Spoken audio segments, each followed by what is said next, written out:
నేను చెప్పిన నామాల చేపలు ఉండే కోనేరు ఇదే. సో ఇందులో మనం బిస్కెట్లు కానీ పెరుగు కానీ వేసినట్టయితే ఈ నామాలు ఉన్న చేపలు అనేది బయటకు వస్తాయి. చూడండి, ఈ కోనేరులో ఈ పెరుగు ప్యాకెట్లు ఏదైతే ఉందో ఈ పెరుగు పోసినట్టయితే ఈ చేపలు అయితే మనకు కనిపిస్తాయి. సో ఇప్పుడైతే నేను ఈ పెరుగు పోస్తాను చూడండి. సో ఇక్కడ మీరు చూడవచ్చు చేపలు ఏ విధంగా వచ్చా. సో ఇక్కడ మీకు పైన నామాలు కూడా కనిపిస్తాయి చూడండి. సో ఇక్కడ మీకు పైన కనిపిస్తుంది కదా,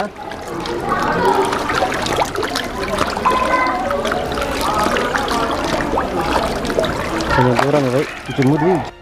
ఈ నామాలు అనేది ఈ కోనేరులో ఉన్న అన్ని చేపల పైన అయితే ఉండవు, కొన్ని ప్రత్యేకమైన చేపల పైన అయితే ఉంటాయి. సో ఇక్కడ మీరు చూడొచ్చు కొన్నిటికి మనకైతే ఇక్కడ తెల్లగా అయితే కనిపిస్తున్నాయి చూడండి మధ్యలో.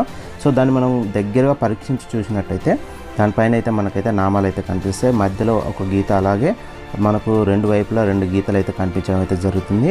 సో ఎక్కువ భక్తితో వచ్చిన వాళ్ళకైతే ఇంకా క్లియర్గా అయితే కనిపిస్తాయి.